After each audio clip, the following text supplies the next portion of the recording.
So first, there's going to be a handout online.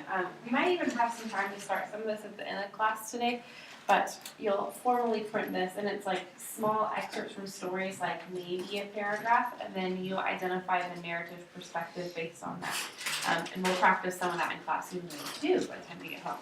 And Wait, then so we're reading a paragraph, not writing one? both. Oh. So that's the handout, is you're gonna print, it's gonna have little excerpts and you talk about what perspective it is. And then take it up one notch. You're going to find your own story. It can be a full novel, it can be another short story, whatever. And you're gonna write a paragraph about what its narrative perspective is. And then we'll share those in class next week. So online, I'll give you some more details, like you have to use 2 quotes from the original story. So it wouldn't work if you're like, oh, I'm just going to talk about the Lord of the Rings, and you don't actually have the text in front of you. Like, you need to actually refer to some quotes from the passage for your paragraph. And then we're going to talk a little bit more about tone. And we already have some notes on tone, so I'm just putting your homework to make sure you have those with you. So if you just bring all of your writing stuff with you every week, it's probably in there. But to your point, I'll try to print off, or I'll try to upload the answer key to that. So if you're looking through your notebook, you're like, I'm not sure which one it is, maybe that'll help you match it up, or if you can't find it at all, you'll be able to print them off and come prepared. That makes sense-ish so far. As much sense as it can make before we learn narrative perspective. For the paragraph writing thing, can we do one that we wrote? Like if you wrote a short story? I think that would work. So to me, you just have to be able to give quotes. Yeah, write a paragraph that identifies the narrative perspective and why the author chose it. Use at least 2 quotes from the work that illustrate how and why this point of view affects the reader. So I think So you like could do the that. perspective is like first, third, second person? Pretty much. So that's what our notes are on today, so that will be pretty easy to, yes. It will all make more sense hopefully by the end of class. But if it doesn't, then we'll talk about it tomorrow. That's why I say time in class to talk about your homework again. So you at least know what you're writing down, and then you can go from there. Okay, warm-up wise, I asked you, do you think that the figurative language in Jonathan Edwards' sermon, Considering the Hands of Aaron God, made it more effective? Why or why not? So you can disagree and be like, he could have just said what he meant instead of using the figurative language. Anna? I said yes because it struck more fear and like emotion into the reader/listener with the imagery and similes that he used. Okay, so more emotion, like fear, because of the similes and metaphors. Like, don't sin, or else you're gonna be caught in the spider web of death. Yes. Like, I think it does make it more effective because his language makes pictures in your head, and that makes you afraid. I kind of like yours said, I said yes too, that it makes you like, you have to actually think about it. It's not just God loves us, blah, blah, blah, blah. You have to think about like, well, what does that mean as I am assuming? And so you're internalizing it. So internalizing it, the fear. Zach, did you see? Okay, I think he was yes, because he was comparing things from this world that are like really bad and really horrible to things like hell. And so it was kind of, you could, as Sarah said, see a picture in your mind of what those bad things are. Okay, so we don't know exactly what hell looks like, but when he's pointing out things that we are familiar with, that helps us kind of grasp that into our reality a little more. Tristan? Yeah, that's basically what I said. But when you think about hell, you don't know what it is, and you can never know. But if someone tells you something that you can compare it to, then it helps you get a more real sense and more terrified sense of it. Perfect, exactly. So lots of ways that his figurative language enhanced his sermon. And to that end, let's pull out your copy of the sermon where you are marking for figurative language.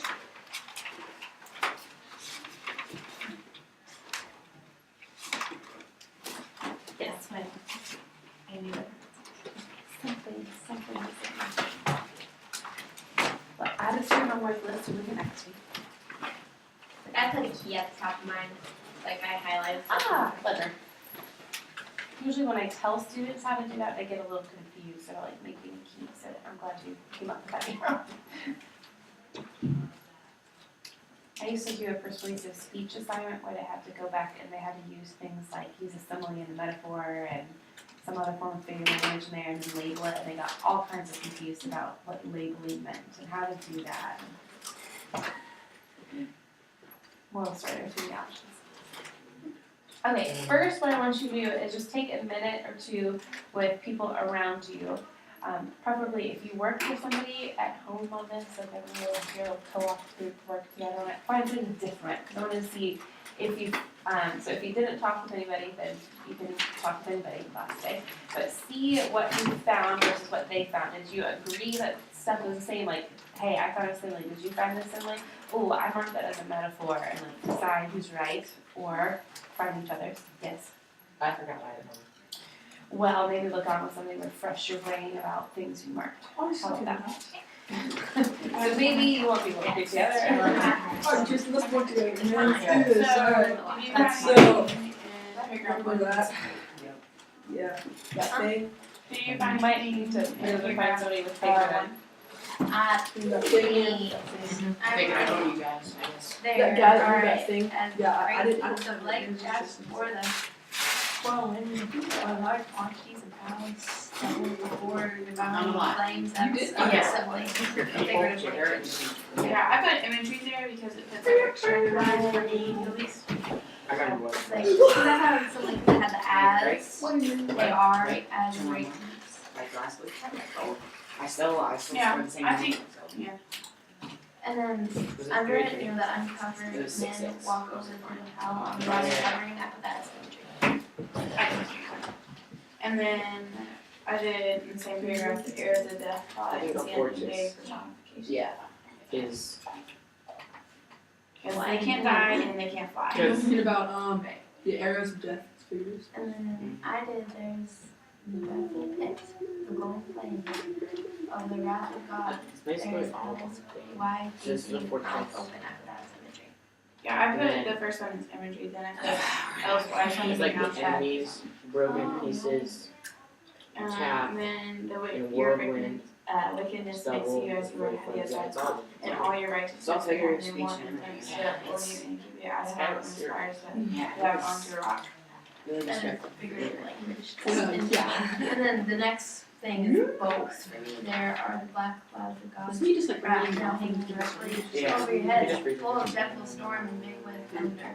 It's He like- literally It's kind of definitely like writes down. personification He writes down there, and nothing. figurative language with And then imagery. you read it, yeah. Cause My like, dad's an show author you too. that. And his books will all be like published. And then you Cool. would be What's like it about? the chapter It's of about summer you. introduction for us. You Um, might have.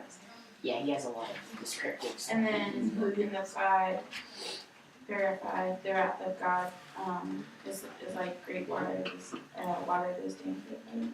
What's going on? I had my. I had like a lot of stuff on this page. Nobody's like. Oh, sharing it's right this there. page It's or the no? beginning of. Yeah, I did that as That's basically what I did. figurative language for me. I did imagery I didn't get as much, but there. And then in the same paragraph, I did, if God should only withdraw his hand from the floodgate, it would. The great furnace of wrath. In the Yeah. fiery, floods of the fieriness and wrath of God would push forth. The invincible fury. I did. It sounds like this guy is like really mad, but he's talking about how God is mad at us, but he's being nice to us. But he sounds bad. So I think he's doing it. He's like transmitting his emotions There are how final God drafts, so that they would be feels, how God I guess. I put that Well, as. I think Image. what happened, he Oh, got mad yeah, at something, details. I and then didn't he put that on wrote a the sermon board. about how God is angry at us, but he's universal. That would be important. You already got yours corrected. But then Last I week, think right? if he got mad at something, he would. He wouldn't make printed Yeah, out you're about back. Essentially, this whole thing. Yeah, Oh, I so you did. have. I turned in my rough draft and she corrected it this past week. And I The got final it. draft for extra credit, right? Figurative Oh, so language you got- down here. final draft is for extra credit, right? It's for real credit. You don't And think then it is? in the 6th paragraph, I did, injustice bends the arrow of your heart and strikes the bow as personification. Right. I should that all I figure out languages sound very like similarly you need to look it up. No, it's fine, it's fine. Whose French is better? And then I did imagery on the next paragraph. It says in great furnace of wrath. What, but And wide what did and you bottom do? of digital pit. watch like full Okay, of about constant 1 more minute.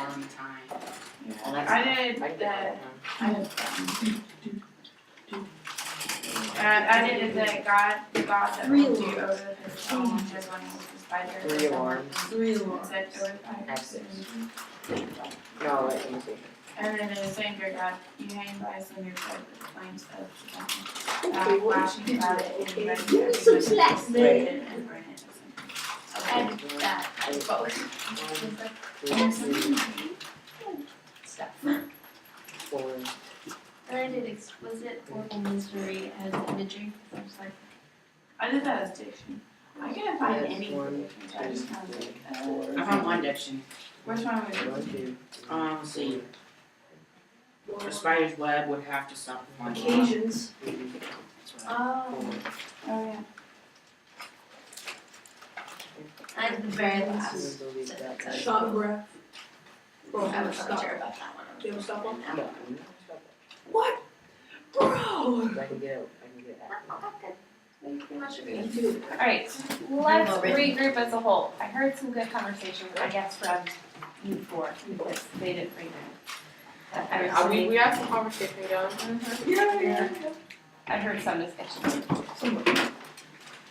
Okay, so, let's start with imagery, because I feel like that's probably all over the place. And a lot of this overlaps, like, there might be a simile, but it's using imagery, so it might kind of fall under both. They don't stress about, is it imagery or figurative language? Yeah, I have a both. Yeah, they, that might, like, if you're using the color coding, labeling, like, you maybe put both colors on it, that's fine.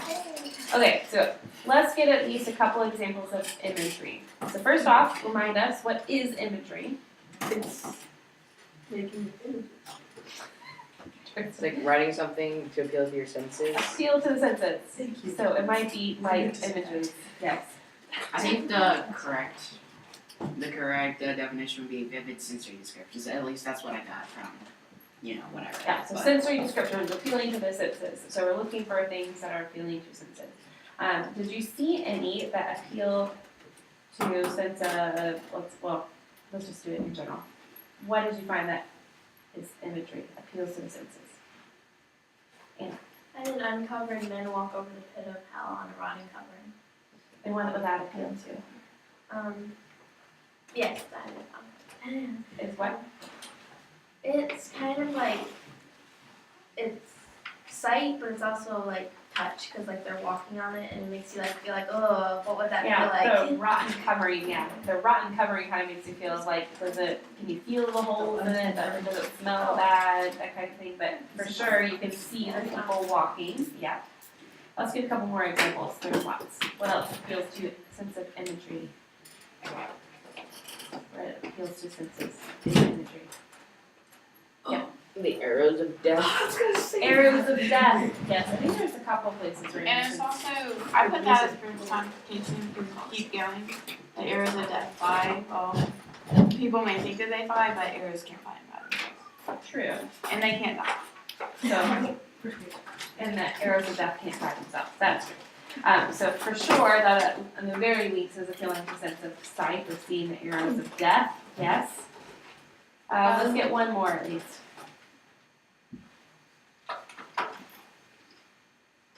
Well, I did this in both, but there are the black clouds of God's wrath now hanging directly over your head, full of deathful storms and big with thunder. Yes. So that's like, oh, See, that's why I think he sounds mad, because he's like taking out his anger. So, and we are seeing the black there's clouds. also sound and because there's thunder. Yes, and the storms is big with thunder, so you can imagine what the thunder sounds like. That helps appeal to that. What did you get for figurative language? So specifically similes and metaphors. Did you see? Let's see if we can find. Did you find one example of a simile? Yep. They are as great heaps of light shafts before the whirlwind, Mhm. or large quantities of dry stuff before devouring flames. And yep. Well, I couldn't find his, well, I didn't put it, I don't know, I put it as figurative language, but there's not assembly there to the end. Okay, It keeps you out of hell, then the spider's web would have one to a rock. okay, right, that's over, yeah, Oh, I had the same thing, sorry. okay. Did you find a metaphor where he says this is this kind of thing? When you talk about God being a fortress, Yeah, so it says, there is no fortress as any defense against the power of God. God is a fortress, that would be metaphor. Even Anna's figurative language example, there are the black clouds or sensory examples of God's wrath. So say the black clouds are God's wrath. Instead of his wrath is like a black cloud, that would do it. And I heard the group say they had a hard time with diction. Now the tricky thing with diction is simply word choice. So anywhere where he probably used a more descriptive word instead of saying something more outright, you could argue is diction. Even vivid verbs could be an example of his diction. Like, why did he use this word and not this word?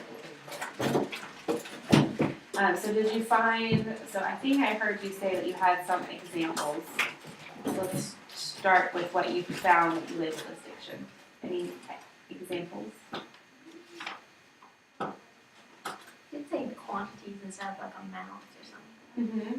So large quantities of dry stubble. So even the tone of using a word like large quantities instead of a bunch, you know, that makes it more formal, keeps in the sense of this is a serious matter. That. Wickedness makes you, as it were, heavy as lead. Mm-hmm. So what about that stood out to you? Well, it's kind of like that heavy weight of sin, like with death, like guilt of sin. Right. So did you say that picture of lead and weightiness instead of just saying you have a lot of guilt, right? We get Laura back in a minute. I said there will be no end to this exquisite, horrible misery, because it's kind of blunt, but in another way he just add Wait, did he say exquisite? Yes, exquisite, That makes horrible no misery. sense. It makes sense to me actually that he would say that. That's a good one to mark for word choice Exquisitely because horrible. your point of most time when we say exquisite, we're referring to something that is like really unique and beautiful. So exquisite misery, or it's uniquely horrible. No, doesn't that sound fun? So that actually makes it sound even more horrifying, right? If it's exquisitely horrible. Like punching upwards. Yes, like punching upwards. That will forever be our people. Did you have one? that's what I was gonna say. Anna? Okay, where you said God's been withheld. It's like withheld is kind of like he could have said like he just didn't do it. Right. So the idea of saying withheld instead. So diction is a little trickier to label because it is kind of broad. But pointing out, I like the example of looking at the word exquisite, horrible, because that is kind of it's a unique description. You typically don't describe something like that. I do want to point out, just for the sidebar in defense of Jonathan Edwards, and hopefully you can keep this in the back of your head. Because I think I told y'all last week that this usually comes up in junior level high school English because that's when they teach American literature. And he's part of the Puritans, so at the beginning of the year, it kind of goes chronologically. You do like all the Puritans and, you have like colonial work, and then you usually go into the Puritans. When was this from? I don't remember the exact date now. I'm blanking. I have this cold in my head. It's not it's supposed to. So Puritan time period. I can look it up momentarily and confirm because I don't want to just guess a date and tell you wrong. It is old though. This is part. Yep. Wasn't Jonathan Edwards like also a missionary to like some Indian tribes? I could be wrong, but That I sounds. thought it General. was. I'll have to look again. But he's a famous Puritan preacher, and the Puritans are very big on they get a bad rap. How about that? Because they are considered like really, like almost like legalistic, like all about sin and things.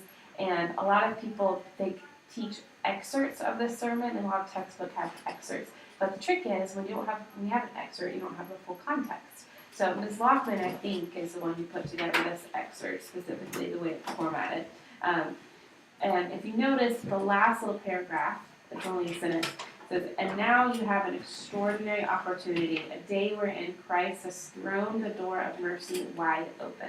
So the whole point of the sermon is not to say how horrible of a sinner you are, it's to show that you are such a bad sinner, that you are in need of Christ, and to point to this shift in the sermon where you have an opportunity where Christ has flung the door open, where you can run to Christ and not be in the hands of an angry God anymore. So the point is, you are so full of sin, you're in all the more in need of Christ. But then the rest of the sermon just sounds. Well, this is like the shifting, it's a part of a great revival. Like people would be weeping and moaning and like crying out in agony listening to this sermon because they started seeing, oh my gosh, I am that person walking on a rotten covering over a fiery pit, and I am that little disgusting insect dangling over a fire pit of it's only by the mercy of God that I'm not destroyed. Oh my gosh, I need Christ. And then you have to like see the awfulness to see the good out of it. So, And that's usually the main complaint is most of the tone of a sermon is angry and kind of scary. So it doesn't feel comfortable for sure. So it's not really, you wouldn't read this for funsies to feel warm and fuzzy necessarily. Tristan, did you have a question, comment? I think you should have sermons like this have a good mix. You shouldn't all be sermons like you're gonna die because you're going to hell, and they shouldn't all be you're fine, you're gonna go to heaven, everything's gonna be okay. I think it'd be a great mix. Good point. Because if we listen to lots of fluffy things and we think that we're all wonderful, and then we miss that we're actually sinners and sinners. well, I guess I'm not that great. You can't be like, oh, he doesn't like us anymore because he's saying that we're all gonna die. Like, I'm gonna leave the church so I don't like that sermon. Like, well, I actually am that person walking into the pit of hell. So, I mean, I can't just have that fluffy stuff anymore. Right, so we need a good mix of both. Also, like, I think that preachers, like, shouldn't be always, like, preaching fire and brimstone. Like, they should have sermons where they say, like, if you don't believe Jesus in, things like that, you're gonna go to hell, like, if you are not loving and trusting him when you die. But, like, it should be a good mix, like Tristan said. Yeah, and so what Paris was saying earlier of, this is a hard sermon to just like outright because it's hard. I mean, it's saying some really harsh things. So if this is all you ever listen to, then you also miss the loving God piece. But if that's all you listen to on the other side, then you miss the danger of sin. So, Puritans do have some good stuff. They do have a full spectrum, for sure. So, if you're ever interested, you can go and look up some more about Puritans. Do you have any other questions or comments on this sermon? Okay, if you have yours, if you just put your name on it, I'm going to just take a formal glance at what you did on your own. If you did not remember to bring yours, just Okay. I kind of changed some of the things in here, so if you forgot yours, just make it homework notes to remember to bring yours next week. Well, I finished my final draft. Okay. It's the one behind the.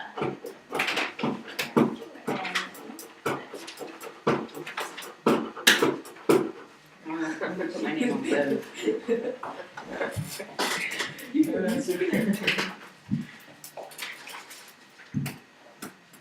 Notes out with some good drum. Okay, we're next going to start our point of view notes. So you were just supposed to print those off and bring them to class. How does the bottom? I printed off 2 copies of it. How many copies? I printed off 2 copies. Do you make these in Google Docs? Usually I have, these are from a previous teacher and then they were all like PDFs, so I usually end up modifying it in Word and then re-updating it in Google Docs.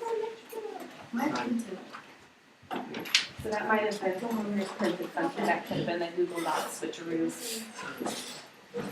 Alright, we'll start some of this and then partway through we'll do our class break because these are kind of long notes. But then it's a little different. It's not quite as much like just listening to me and fill in answers. Some of this we'll have to think about and answer. So, point of view. This is where you're getting prepared for your homework assignments. So hopefully this will make sense by the time we're done with it. Point of view is another word for the perspective from which a story or poem is told. So your first blank is perspective. I think they only cost half of it. Yeah, just missing C and 2 and 3 and D. That would do it. Well, if you want to write down what you should fill in later, and then we'll touch it out. Okay, so point of view, perspective from which a story or song is told. So, A, stories are told by a narrator. Poetry is related by a speaker.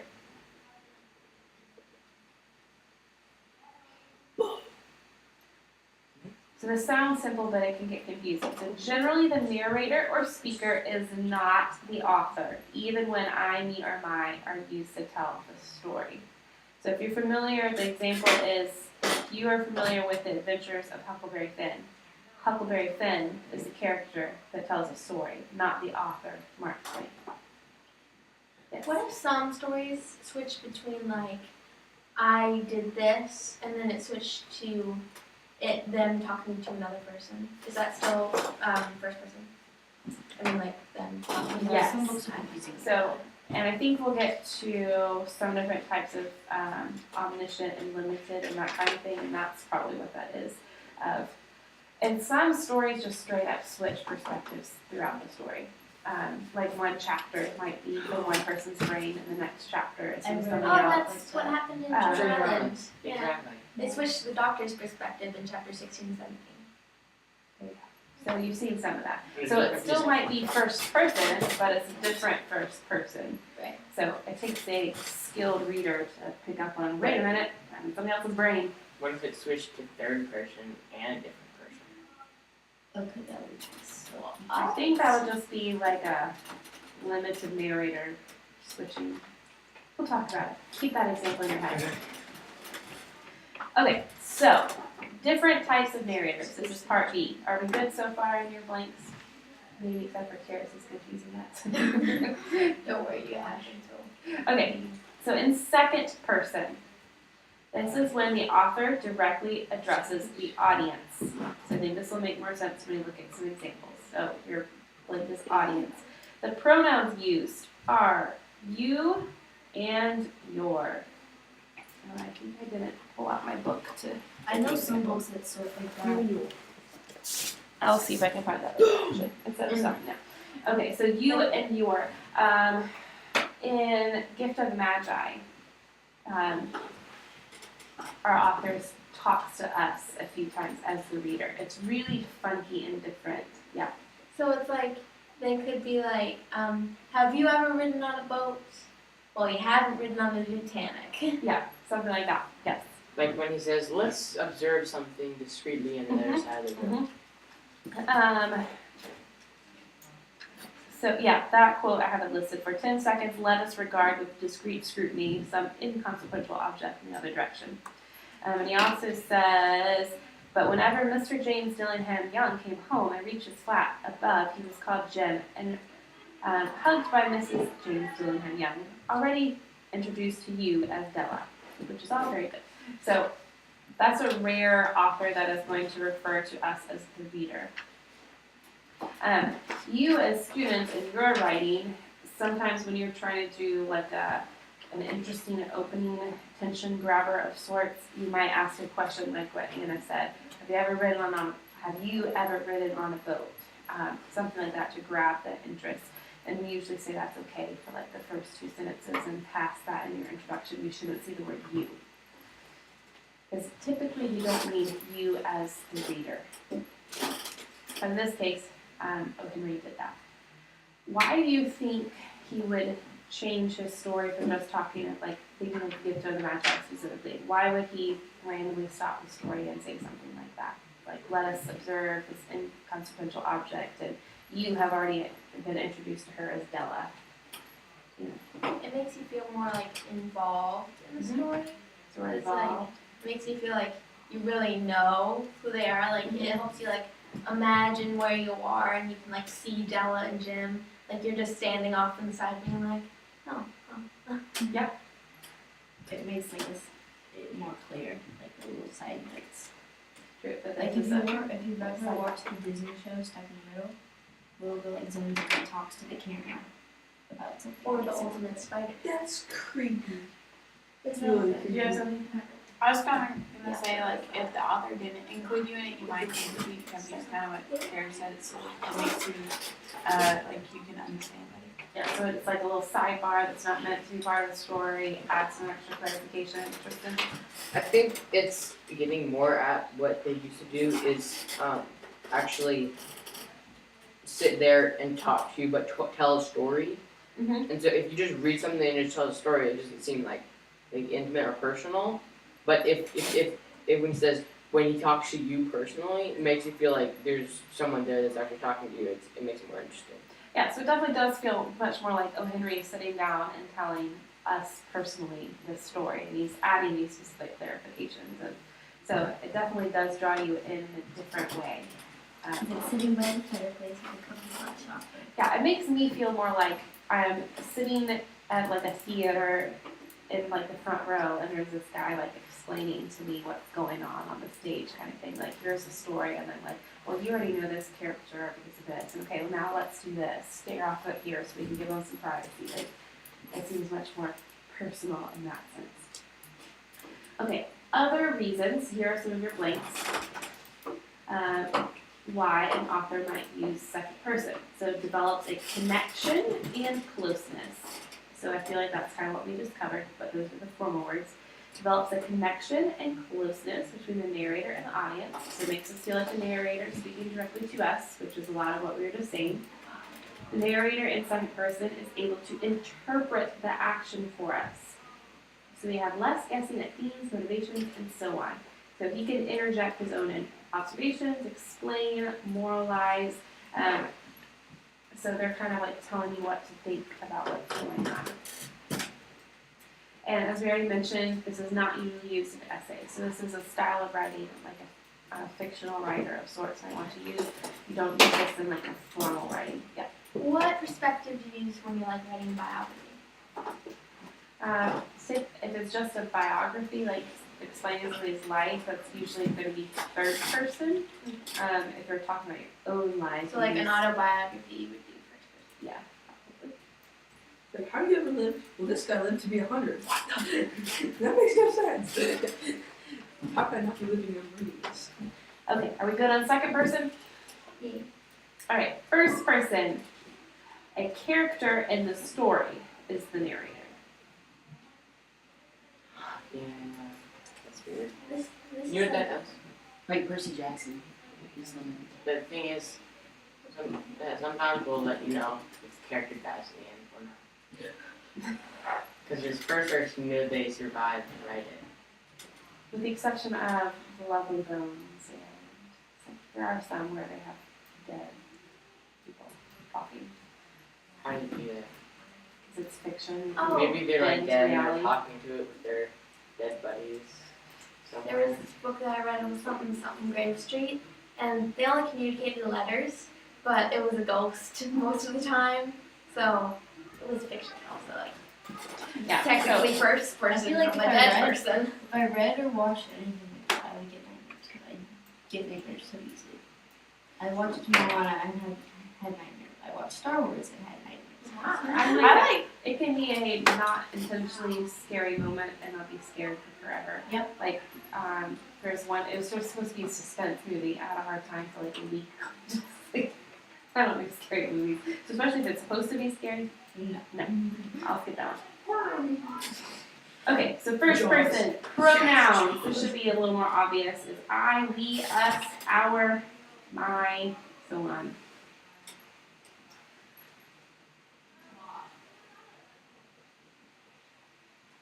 Okay, so collectively, what is the name of a story you've read that's in first person? Something Grave Street. Yeah. From Grave Street. It is- Wait, is Jackson. it called Sorry, something? you said- Something? No, it's number Grave Street. It's like 39 Grady from Street Oh, Person. That makes a little more sense. And And you said Black Percy Black Jackson. It's like the short story I wrote. There you go. It's like it's called Space Trash Company Incorporated. So thinking of examples like those, why do you think the author chose first person for that story? Make it more scary. Make it more scary. How's it more scary? Because if you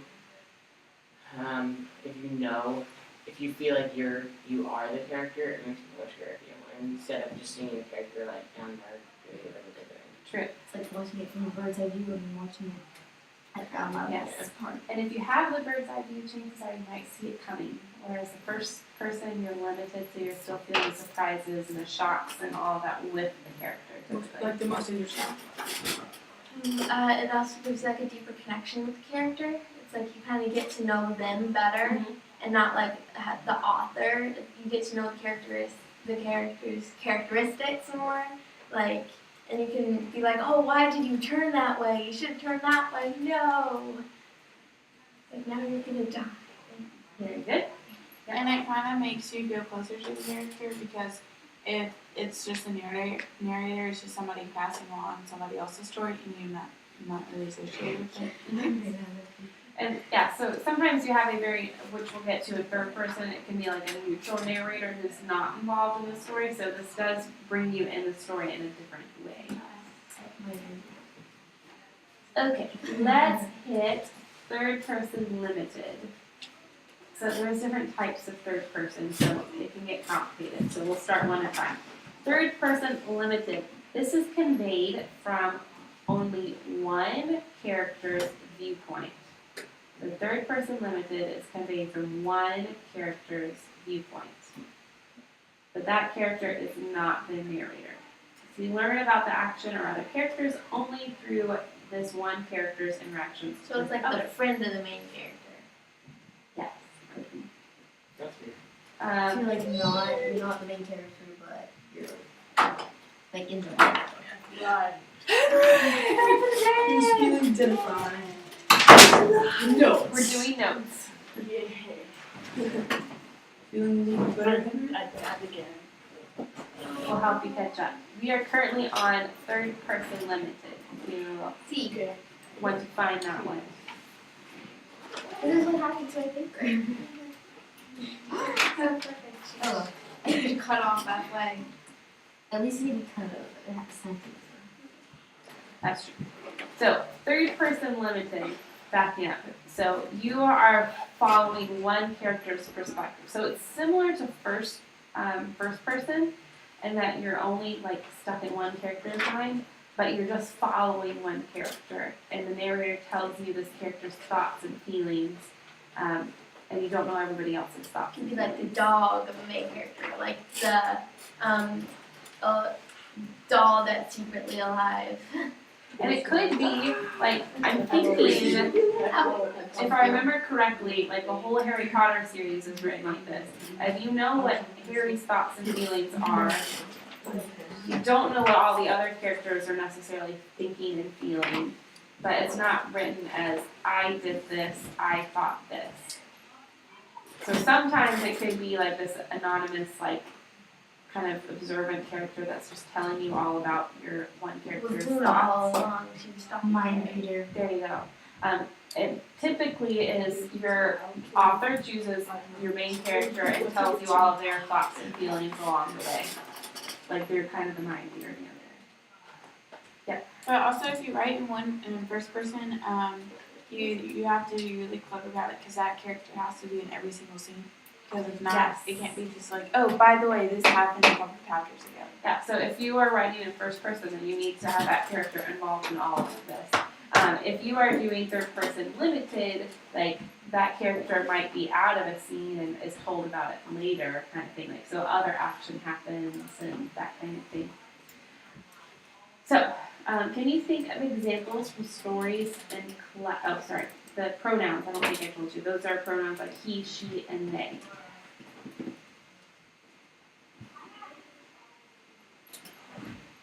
Pronouns he, she, and they. Stories that we've read in class. So think of like Gift of the Magi. whose brain are we following around in that story? Della. So it doesn't tell us, I did this and now I went to go get my hair cut and I was feeling really sad about it. Instead we're showing her flopping around on the couch and wailing, right? So we Like see, a watching from like a camera games video. right, Watching your and sometimes we might be told Yeah. more directly how they're thinking and feeling. In that case, we're shown more. And most dangerous game, who are we following around? Rainsford. We know his thoughts and feelings. We don't know Xerox. Why do you think we're limited to only Rainsford's perspective? Because who wants to know what Xerox is thinking? And because he's the main character. Yeah, so it makes him main character. How might it add to the suspense that we are limited to only Rainsford's thoughts? Because you don't know what Xerox has to do. Yeah, we don't know what's gonna happen. Or is it Karen's supposed to be writing this down or story purpose and viewpoint? Or just, Um, no, not yet. If you want to make some notes so it'll make sense to you later, you can. I don't think it's right. But seriously, though, who wants to know what Xerox is thinking? I know. True. Well, actually, that'd be really interesting Was because it's like, he would tell us why he wanted to do all those things. Yeah, that could be Or- interesting. It might be more frightening. I'm a little worried that if we were in Xerox's brain, he would like have this really cold, rational logic to it. Like he was explaining to Rainsford that I got bored hunting, so I created a new animal. Ha ha ha. If we were in Xerox's brain, then the story would be in this book. Plus, if you're in Xerox's brains, to your point earlier, we would know what's happening, so we lose the suspense. Moving on, other stories. In the necklace, who are we following around? Until Matilda. the cat died. Wait, who? Yeah, the cat. Oh, I thought you were reading the story. Okay. To her, if we see her own heart and things, and we see her not taking the responsibility, we see her poverty, that kind of thing. Interesting one is a jury of her peers. Do you remember which character we follow for feelings? Martha Hale. We only experience her thoughts. So this is where we were talking about, we learn about Minnie Foster through her and her interactions, so we've never seen Minnie Foster. We learn about other characters only through Martha Hale's interactions with them, like the conversations and things. Why do you think it's limited like that? Yes. To give it more, to make you feel more sorrowful, because if you only have a woman's perspective, then you'll only get what the women think, and you won't get what the men think. So we're limited, and if she's biased in that sense of even being more critical of the men, then that's gonna make an even more biased perspective, potentially, because I know that was some of your concerns. Yes. Like if you were in Minnie Foster's brain, like really think on her thoughts and everything, then like the murder sheet would have been described Right. in detail, and I'm not sure I want to read that. And there's no. That'd be great. Yeah, then Karis and I would have nightmares after it. Yeah. It would completely ruin the guys, the men, because there would be a motive. Minnie would tell you, like, in her thoughts what the motive was, and the men still wouldn't know, and he'd be like, but this is the motive, and it would make it way more clear, like Kirsten would be like, oh, this is what happened, it's exactly what happened, this is why I did it, and it's like, And that's half the fun of the story, is trying to Like, like piece together these really random clues that the woman found, even though the men said they couldn't find it. so it wouldn't make it a very big mystery. Yes, it would, yeah, it would lose the fun part of the mystery. Do you have something for me? Rubbing your head. Scratching. Okay, we're gonna pause here at, so next up is purpose of first person or limited third, and we'll go into more discussion. These are kind of long notes. So I give you 3 minutes to look at your watches, especially before you go outside, 3 minutes. According to that clock, it'll be 11:26 and